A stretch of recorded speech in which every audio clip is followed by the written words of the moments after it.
Hello and welcome to The Why Word, the podcast that gets under the skin of entrepreneurs, business people, and pretty much anyone who makes things happen to ask why they do what they do. My name is Ian Hawkins, and in this episode you will hear. And too many young people, certainly in Ireland, have come out of school without knowing those essential elements. Who am I? Why do I work and live the way I do? And most importantly, Ian, what might I become? I was thrown in literally at the deep end. But I remember my first feeling was, I'm home. I like this. I got a sense that I can do this. I think EQ is more important than IQ. I mean, I talk about conversation intelligence. 75% of young people spend 75% of their time looking down at a screen, Ian, and are losing that ability just to say, how are you? They'd rather text you than speak to you. John Doran is an expert on resilience, well-being, stress, and maximizing performance, and is known for his work with education trusts. In his TEDx talk on positive education for the 21st century, he says that being a teacher is the second most important job in the world after being a parent. So, John, Ways to Wellbeing, it's a program, isn't it? Firstly, it's a great pleasure to join you here, Ian, and share this time with you.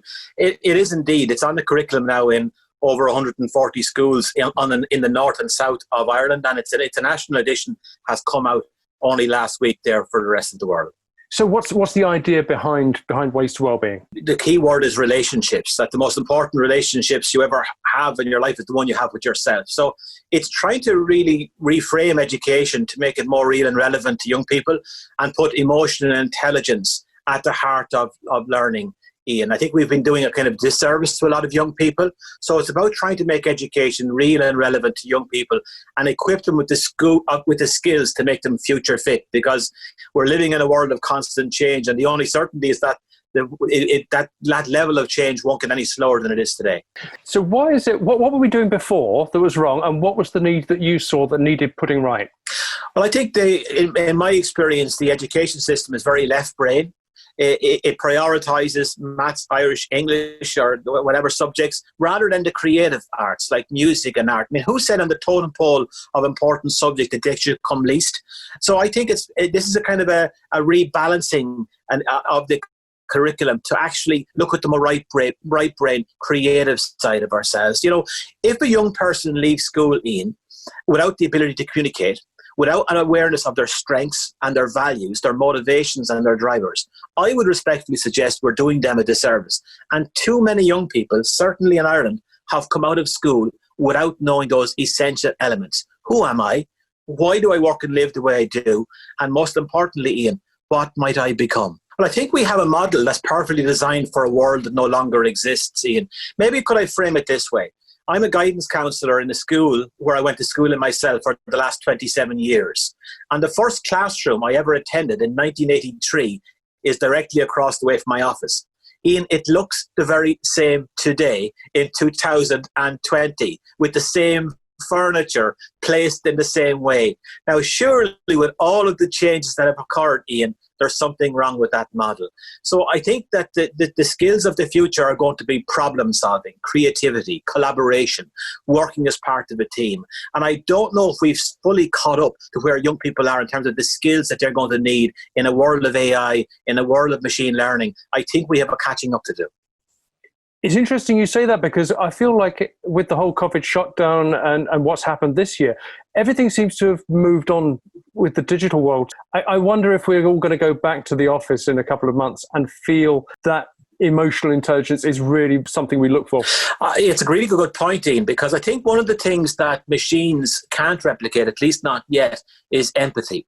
We're hardwired as human beings for trust. And I think if young people are going to have a chance of not being unemployed, underemployed, or unemployable, they're really going to have to ramp up things that machines can't do.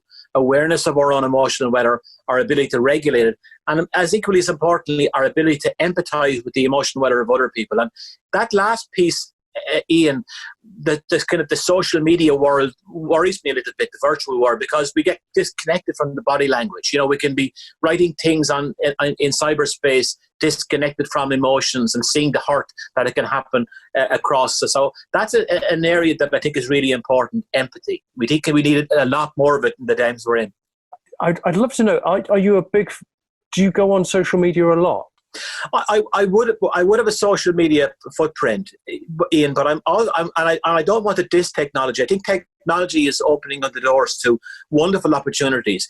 The only issue I have with it, Ian, is that, we're continually rating ourselves 24 hours a day now on social media platforms. And when you compare your unedited life to the curated life of somebody else on Instagram, Facebook, or Snapchat, you're always lesser than. So what I always counsel people, particularly the young, is that in the arms race for your attention, none of these platforms will ever say you've had enough. So comparison is the thief of joy. So take it with caution. Proceed with caution. I completely agree with you, but I have to say, as a big fan of things like Facebook and Twitter and a big user of them, I think that over the last couple of months, it's got nastier. It feels like people are a lot more spiky and a lot more quick to anger. And I wonder if that's because of the nature of the medium or because we're not getting out and, cuddling each other as much as we should. Well, there's a very eminent psychology professor in Ireland, Professor Mary Aiken, who's written on this, and she calls it the disinhibition effect. Now, when we get onto those platforms, we're tending to say things that we wouldn't say in front of somebody face to face. And I would agree with you and share your concern, Ian, particularly on Twitter, which I would use quite a lot. It's got a lot more acerbic, a lot more cutting, and a lot less positive, and a lot less kind. And that would concern me because there's enough negativity in the world, there's enough unkindness in the world without contributing to it. It's odd, isn't it? Because Be Kind trended as a hashtag not so long ago, and yet it's not really sunk in very much for people. Yeah, and I agree with you. And my fear is that it's becoming a bit of a cliche, Ian. But you know what? We never needed it more. And by the way, can I just say to you, that kindness starts with ourselves. I've noticed that a lot of people are trapped in a trance of unworthiness, and that self-criticism is that invisible toxic gas that we're all breathing. And I think that be kinder to ourselves, that I'm a good enough parent, I'm a good enough person, good enough student, and start from that premise. So when I'm kinder to myself, I give myself the best opportunity to be kinder to other people. So somebody lashing out on Twitter tends to be coming from a place of pain, Ian. So, that when somebody is doing that, I'm kind of saying, golly, nice person, something going on for that person, making bad choices there. That actually brings us quite nicely back to the schools reopening and what children are going to be learning in those schools. And kindness, do you think that's part of what people will be ramping up more in the coming months? They say, Ian, never waste a good crisis. And I think in this crisis, there's a wonderful opportunity to reimagine precisely what you're talking about, what we're teaching our young people and for what reason. So I would say now is the time to teach resilience, to teach emotional intelligence, to teach communication, to teach listening. These are vital skills for the 21st century that are kind of accidentally caught in our schools rather than strategically taught. So the question that I put to fellow colleagues in the teaching profession is, are we preparing students for a life of tests or for the tests of life? And I think if we grasp that opportunity to really look at these skills and teach them in a coordinated and strategic way, I think out of this pandemic will come a wonderful opportunity to really make, I suppose, our education system future fit. I think I need to remind myself, of course, that in Ireland, your education system is a bit different from how it is in the UK. And of course, in the UK, we seem to be quite test-driven. Is that a similar story over there? Well, we're remarkably similar in many ways, Ian. You're very right. We're the most tested generation on both sides of the Irish Sea in the history of education. We're testing them, within an inch of their lives. And I think, it's important, I think, positive education, character education, that teaching young people that values are important as valuables, that integrity is more important than income, and that I think EQ is more important than IQ. I mean, I talk about conversation intelligence. 75% of young people spend 75% of their time looking down at a screen, Ian, and are losing that ability just to say, how are you? They'd rather text you than speak to you. I think there's also something to be said, and it might be why certain subjects aren't as loved by the authorities as they should be, which is that it's quite difficult to quantify whether your piece of art has come out good or bad. It's difficult to say why it should pass a grade or not. It's a really good point, Ian, but I spend a lot of time talking to employers. I mean, there's very little I can tell my students that they can't find out on Google. So just processing information from my head to their head, and on a certain point of time, they regurgitate that information and get a certain grade. I don't think that's good enough, Ian, for the times that we're living in. I mean, creativity, looking at things with imagination, problem solving, solution focused, those mindsets are difficult to quantify.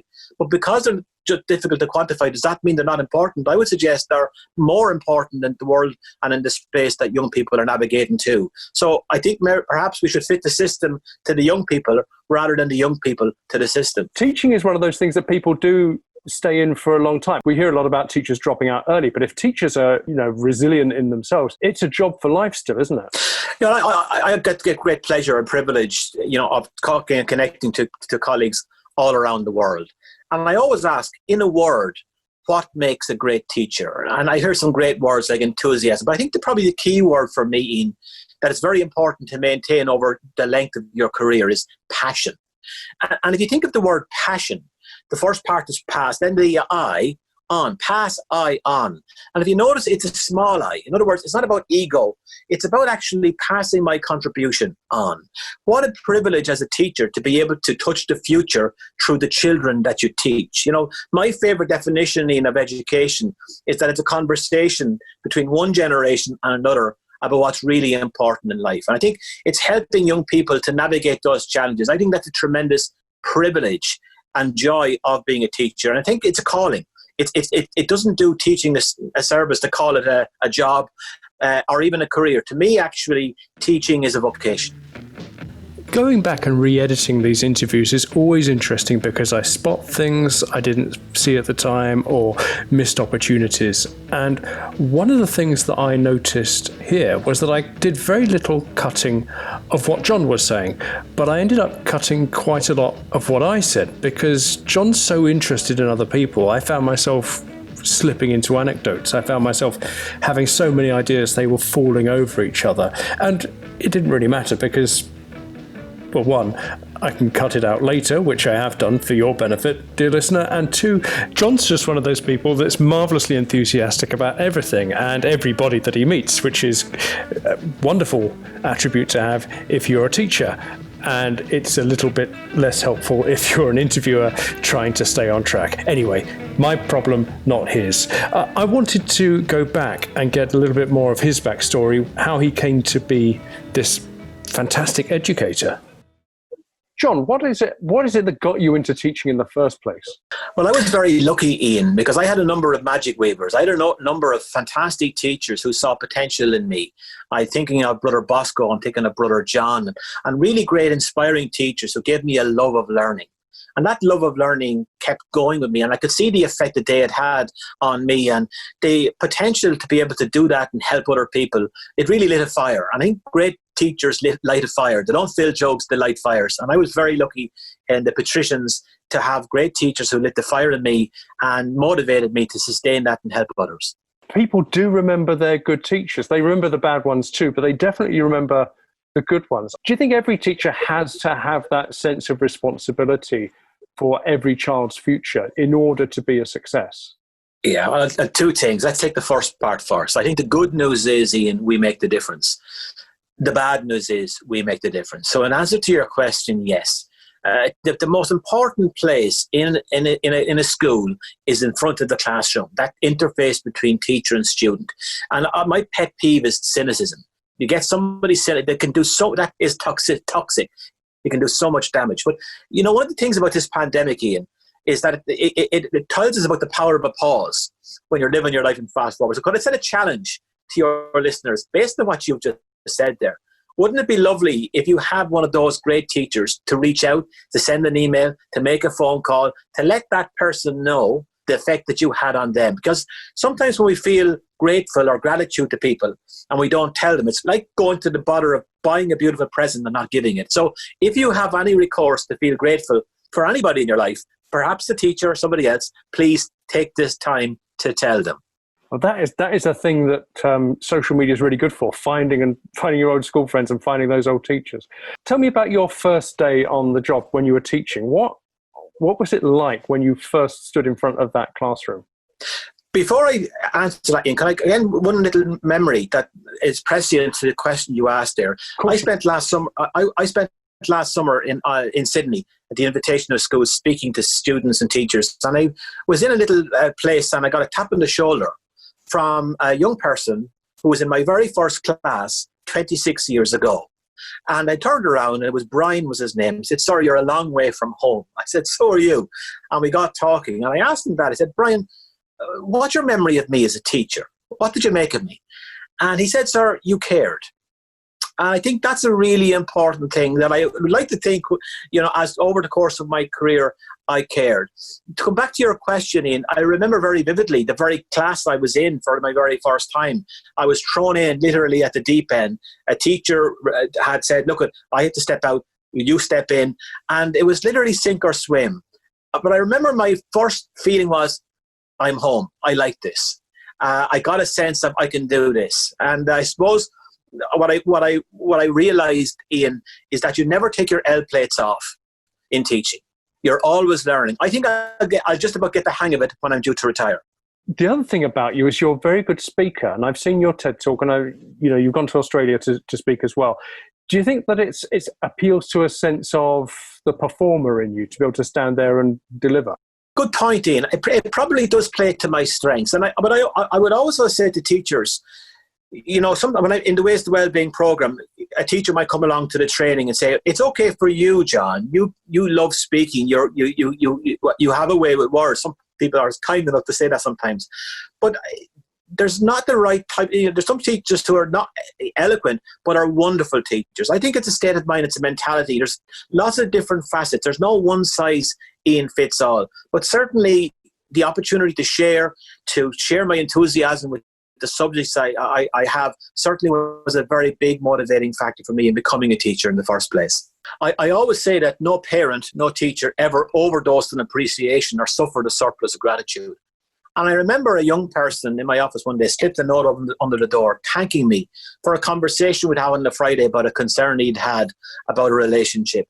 And you know what? I was kind of taken aback in how it affected me. I actually pinned it up on my notice board and it was there all year. But probably one of the defining moments was last year at the graduation ceremony. And students brought up a copy of my book. And the headmaster of the school said, "Are they not aware that you have written that book?" I said, "I am. I don't get it." When I was going home, and I opened the front cover of the book, and every student in the year had signed it. Now, that stays in my office, and God forbid if there was a fire and I had to say 3 things, I can assure you that copy of the book will stay with me in my office wherever I am. It meant a great deal. And you know what? There's a line in that people and students don't care what you know until they know that you care. And I think that's the great satisfaction that I get from teaching, knowing that you can make a difference, a positive difference in the life of a young person. There's something about you that means that you do what you do.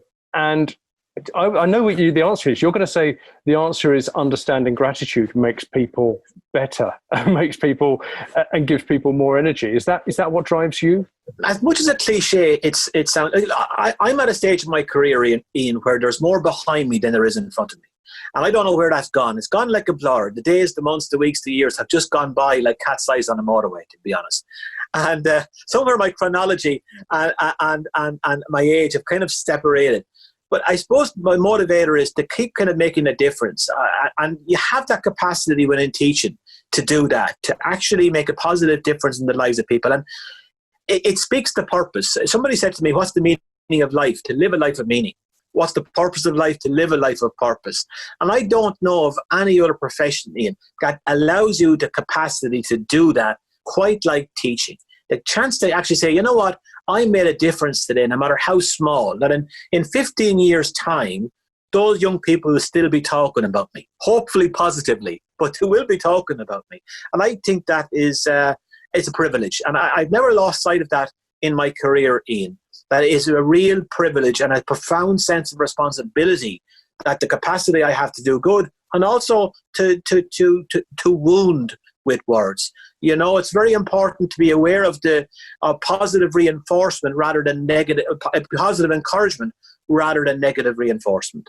Were your parents keen on you being a teacher? Did they think, "Oh, this is a job for life. This is nice and secure, John"? No, Ian. Actually, I grew up and nobody on my mommy's side of the family and my father's side of the family ever went to university.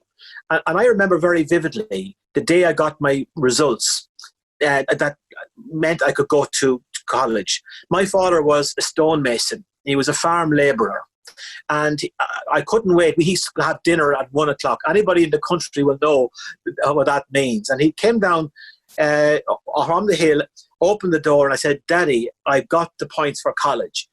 And my father looked, and I'll never forget it, Ian. There was a moment of just pride. And then the only way I could describe it, it was like the portcullis coming down. And my father said, "Son, people like us don't go to places like that." And it wasn't that my father was trying to kind of crush my dreams, Ian. It's just my father didn't see a way. He was the rock thinker. But I was very, very lucky. I suspect, like a lot of your listeners, I had a mum who was a possibilitarian. My mother was a water thinker. And she said, "Son, we will find our way." And every day, I have huge gratitude for the mothers of this world, in particular my own, because she gave me a chance to follow my dreams. And she didn't care what that dream was, Ian. She just wanted me to follow it. And I kind of arrived at teaching. And every day that I try and do a good job, I feel I'm paying her back for the opportunities that she afforded me on the altar of her sacrifice, because people of that generation sacrificed so much so that we could have the opportunities that we have today. Is that a teacher's job ultimately, is to be the water that helps float the boats across into the world of possibility? I definitely think, Ian, that teachers have to be a possibilitarian. They have to be. But when a young person comes into your classroom in first year, they give their dreams over to you. Your job is to keep that dream and hand it back to them intact and say, "You know what? Get out there into the world and make your difference, make your mark." You didn't come into this world to visit it, Ian. You came to live out loud. I think that's the message that I give to all young people and all people. At the end of that life, we're all going to have what I call a veranda moment. The average life, Ian, is 900 months, 4,000 weeks. It's not a long time. But at some stage, you're going to look back in that life. And you don't want to be in that group of people that say, "I wish I had, I wish I had, I wish I had." You're going to really want to be in that group of people that said, "I'm glad I did, I'm glad I did, I'm glad I did." So I say to young people, live out loud. You're not a random event in this world. Get out there and actually live as large a life as you can. You didn't come into this world to play it small. Great. John, it's been lovely talking to you. One of the questions that I always like to end on is, who would you have for a business lunch? Because we're doing B2B here. And we can't do dinner party. It has to be a business lunch. It's a cliche one, but I'm fascinated by the career trajectory of Richard Branson. And I'd be very interested in seeing where he goes from here, because he's had a very interesting career, but I think his reputation at the minute is being revisited, really, because of decisions he's taken. So I find it intriguing what his next step will be. Well, there you are. There's someone that didn't do very well at school, but is because the top marks is not a predictor for future earnings necessarily, is it? It's about belief, and belief in yourself is really important, Dean. And belief in yourself costs nothing, and everybody can afford it. Great. John Doran, thank you very much indeed for your time. Thank you so much for being so motivating and inspiring, and I will look again at doing that PGCE. It was a really great pleasure, Ian. Thank you for having me. Thanks a million to John Doran there. If you'd like to get in touch with either of us, you will find our contact details, that is our LinkedIn pages, in the show notes. Do let me know if you're enjoying the show. Do take the opportunity to share it with your friends, colleagues, anyone who you think would enjoy it. And if you know someone who'd like to be a guest, by all means, do put them in touch. From me, Ian Hawkins, have a great time. Till the next time.